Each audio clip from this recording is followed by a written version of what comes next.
Assalamualaikum warahmatullahi wabarakatuh. Alhamdulillahirrahmanirrahim. Salam sejahtera untuk kita semua. Berjumpa kembali dalam proses pembelajaran sejarah wajib bersama Rudi Irawan MPD. Dalam hal ini saya sampaikan bahwasanya saya mengajar di kelas 11 IPS, baik IPS 1, 2 maupun 3. Dan ini adalah suatu kesempatan bagi saya untuk bisa bertatap muka walaupun secara tidak langsung. Apa kabar anak-anakku yang hebat, yang insya Allah dirahmati Allah SWT? Mudah-mudahan ini menjadi suatu hal yang baik ya untuk proses pembelajaran melalui sistem daring di SMA Negeri 10 Bandar Lampung. Dan ini menjadi suatu awal yang baik juga bagi anak-anakku yang hebat untuk senantiasa belajar dan tetap semangat meraih prestasi. Baik, dalam kesempatan ini Bapak sampaikan bahwasanya pembelajaran sejarah wajib di kelas 11 IPS, baik itu IPS 1, 2 maupun 3, Bapak akan utarakan tentang kompetensi dasarnya.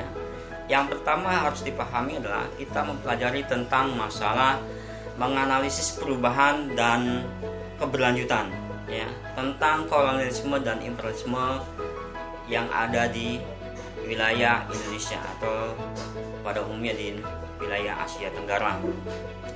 Kemudian kita juga akan menganalisis proses masuknya dan perkembangan kolonialisme dan imperialisme Barat di wilayah Indonesia. Oleh karena itu, pelajaran yang kita harus pahami pertama kali adalah tentang perkembangan kolonialisme dan imperialisme Barat di Indonesia. Setelah kita mempelajari tentang masalah proses perkembangan kolonialisme dan imperialisme Barat di Indonesia, kita juga akan mengkaji tentang perlawanan-perlawanan rakyat Indonesia terhadap pemerintah kolonialisme yang ada di Indonesia.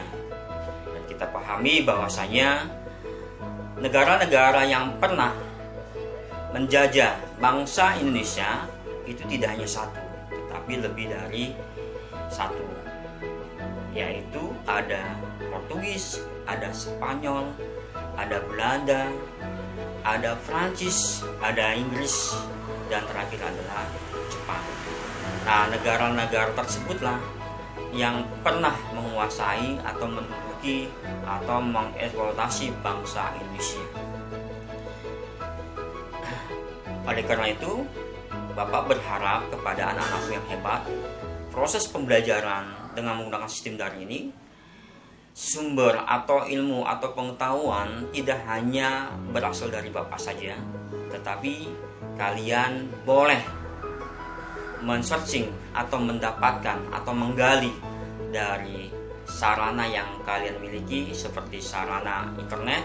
Gunakan sebaik mungkin, seefektif mungkin untuk menggali sumber-sumber pembelajaran sejarah wajib yang berkaitan dengan masalah materi yang kita pelajari, yaitu tentang masalah perkembangan kolonialisme dan imperialisme Barat di Indonesia.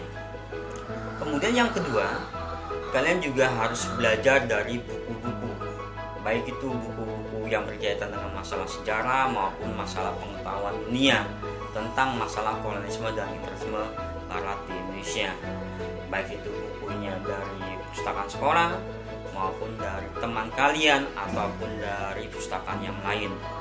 Itu tidak jadi masalah. Yang terpenting adalah anak-anakku yang hebat terus belajar dan tetap semangat untuk meraih prestasi. Kompetensi dasar berikutnya adalah tentang bagaimana kita menganalisis informasi tentang strategi perlawanan bangsa Indonesia. Nah, nanti pada perkembangan berikutnya kita membahas tentang masalah bagaimana pada waktu itu Nusantara ya, belum terbentuk negara kesatuan Republik Indonesia, masih dalam bentuk kerajaan-kerajaan, dan kerajaan-kerajaan itu tidak hanya satu di wilayah Nusantara. Mereka melakukan suatu perlawanan terhadap pemerintah kolonial pada waktu itu, baik itu pada masa Portugis, masa Spanyol, masa Belanda, Perancis, Inggris maupun pada masa pembentukan Jepang. Nah, pada masa pembentukan Jepang kita sudah menggunakan strategi yang berbeda ya. karena lebih modern, lebih bagus, lebih tersistematis dibandingkan di masa pemerintahan kolonial Portugis, Spanyol, Belanda yang sifatnya masih kedaerahan.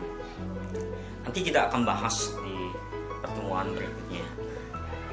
Kemudian kita juga dalam kursus dasar berikutnya adalah kita mempelajari tentang bagaimana Indonesia mencapai kemerdekaan, memproklamasikan sebagai bangsa yang berdaulat, bangsa yang merdeka. Nah, ini kita akan mempelajari dan kita akan menganalisis apa saja faktor-faktor yang mendukung ya tentang proses kemerdekaan bangsa Indonesia menjadi negara yang merdeka dan berdaulat.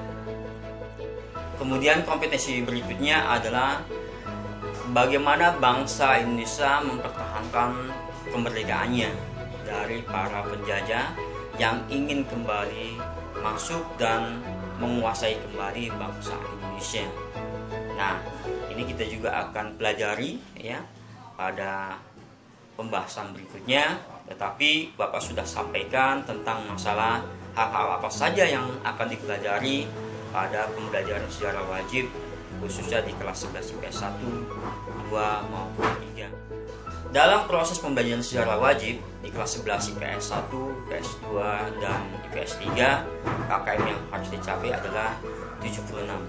Mudah-mudahan anak-anak yang hebat, yang cerdas dan pandai bisa mencapai nilai KKM lebih dari 76, sehingga kalian bisa berlanjut ke kelas 12, bisa masuk perguruan tinggi dengan data nilai yang telah dimilikinya. Kemudian dalam kesempatan ini juga Bapak sampaikan bahwasanya dalam suatu proses pembelajaran sejarah wajib nanti akan diadakan evaluasi ya, apa-apa saja yang telah Bapak sampaikan kepada kalian, apa saja yang telah kalian lakukan dalam proses pembelajaran sejarah wajib, apakah kalian belajar atau tidak, men-searching bahan atau referensi yang lain atau tidak. Nah, ini akan kita ketahui setelah kita akan melakukan suatu evaluasi, yaitu dengan memberikan soal-soal evaluasi yang berkaitan dengan masalah materi pembelajaran sejarah wajib ya, yang telah disampaikan, yang telah kita pelajari bersama-sama.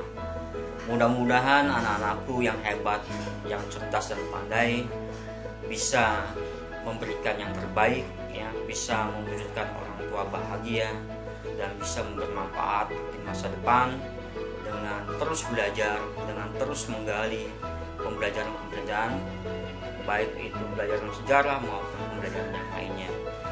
Ya, ini saja yang Bapak sampaikan, dan sampai ketemu di pertemuan berikutnya.